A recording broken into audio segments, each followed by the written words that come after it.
Kyegamba beereeyo kubanga buli w'obeera ewaka wano n'abaana bakoowa.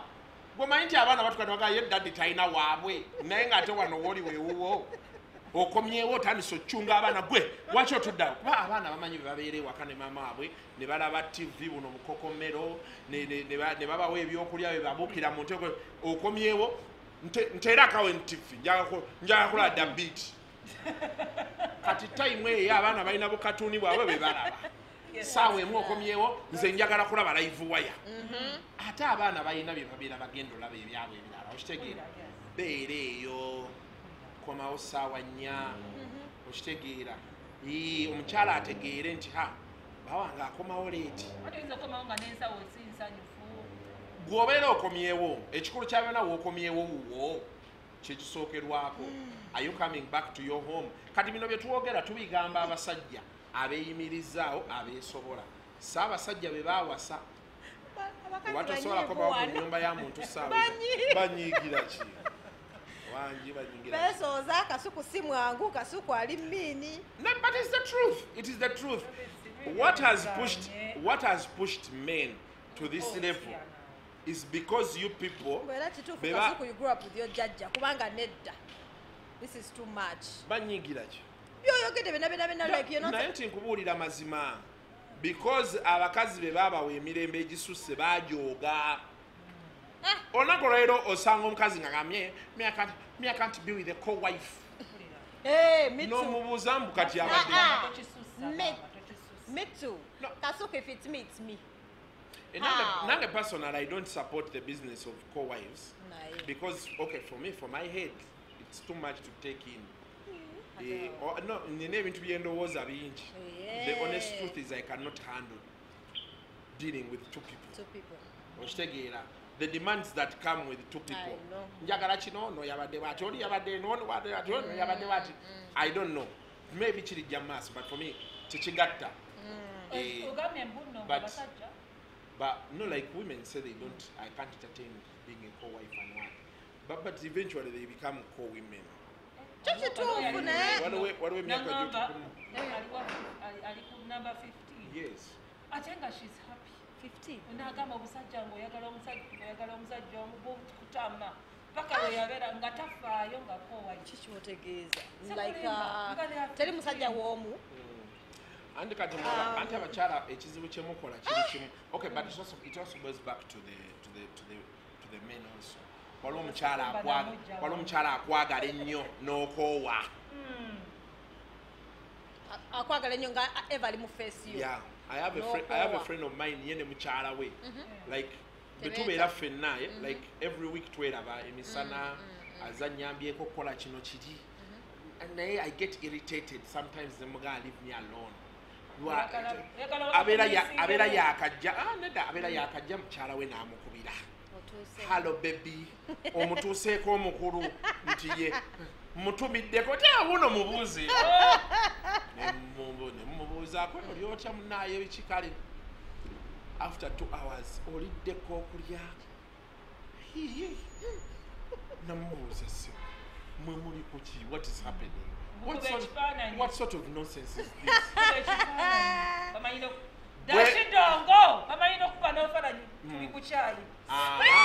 Abo bayina bangi mbona nabo. Ate bateeka munze. Kankulage tuline kasuku. Nagama. Nina kwata ebyokulya amanye tulinawe. Wino bukasuku bunaseka bu.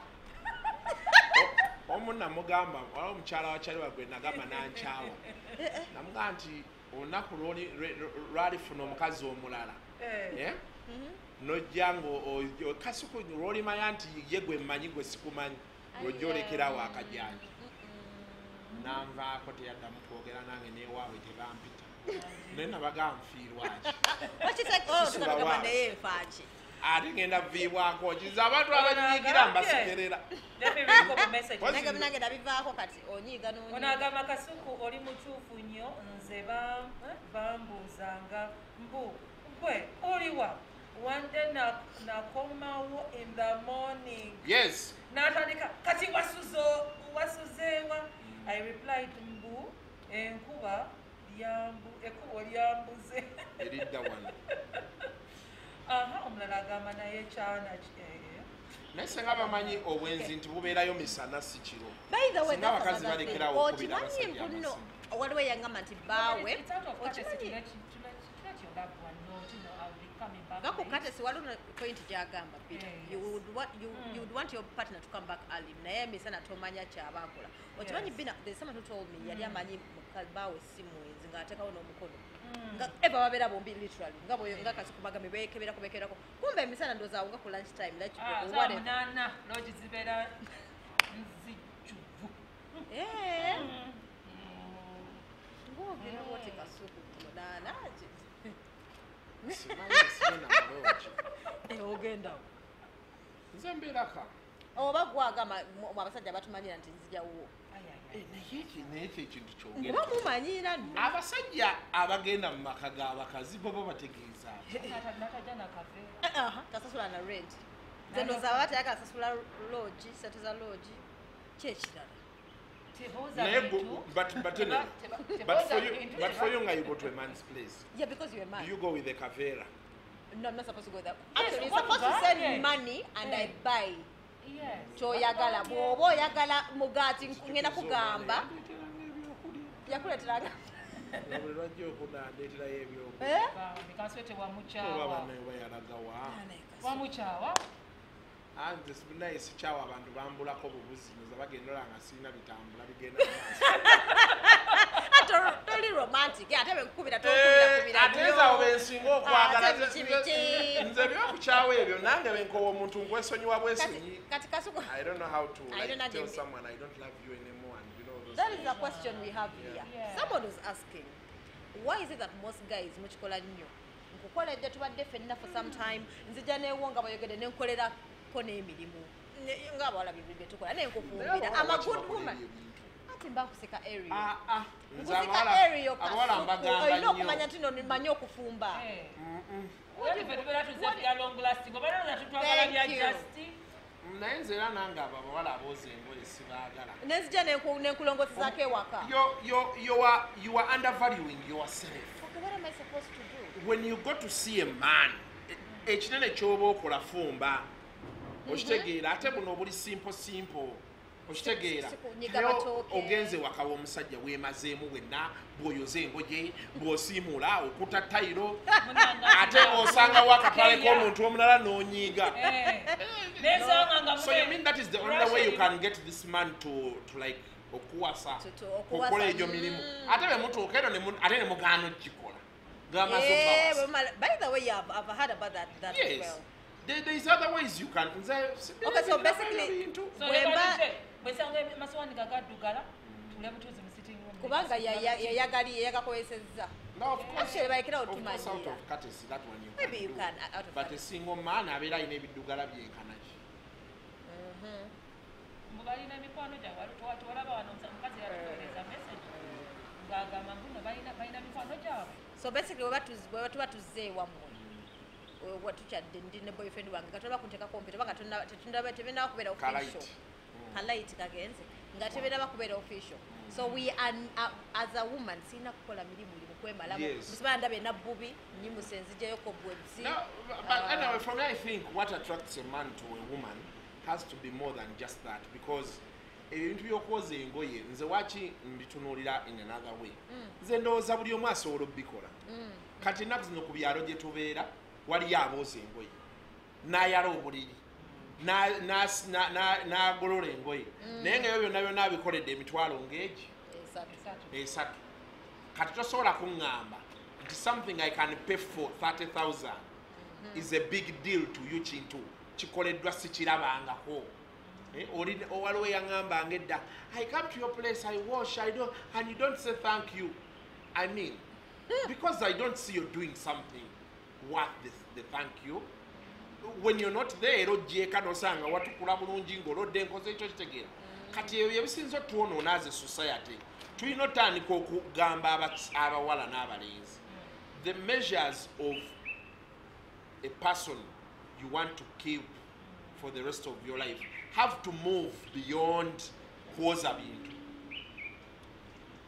ababooza engoye n'ebintu baba tebalina magezi nga tasobola nakola omuwaka wa mwana naye omuzadde muzaala abaana abasiru kale omusajja oyo mugezi naye ngaebyana bye byonna bisiru okitegeera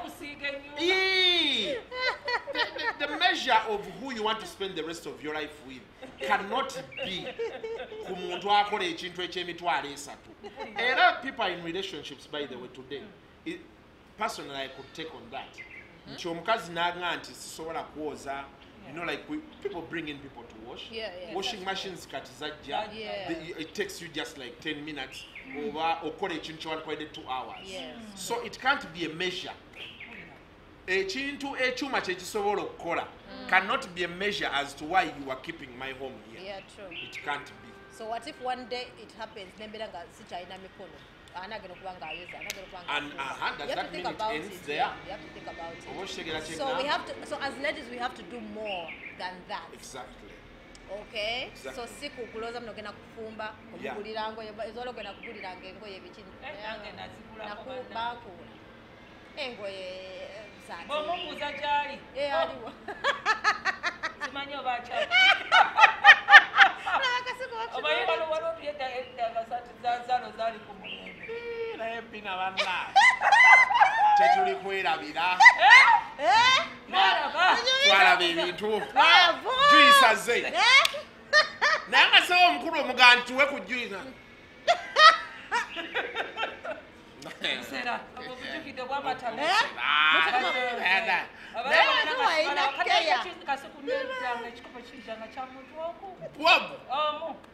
Naye aliwa. Naye lave. Olemwa. Mulinde eggwanga. Olemwa. Nzakuwulira. Naye okay, lwakubankinze anyway, I think people oba bagandi mukambwe nnyo. Oba ndyanulule. Naye kati bw'okigamba mbuno vali. Naye kati ogambye mbuno tubeera tuluzinga vali. When you overdo it, I think. Because ogambye mbuno tubeera tuluzinga vali. Lwakwa neera ku mulimu waliwo abali basobola okukola. Bajeni balingawo. Basobola obbikola. Actually, nange kati nze new rule eri bweti. Nze I don't sijja kusula wagayi. I just come and see you, mbao. Sigena kusula kumanyira, kujawo masuka. No, I'm not going to do that. You want to know my potential? Soka, ompase, or whatever, nyandula, or make it official. Somehow. Manyet no, yeah, this is serious. Then I will do whatever I can. For me, I don't agree with you there. There are other ways someone can know your potential. By doing what?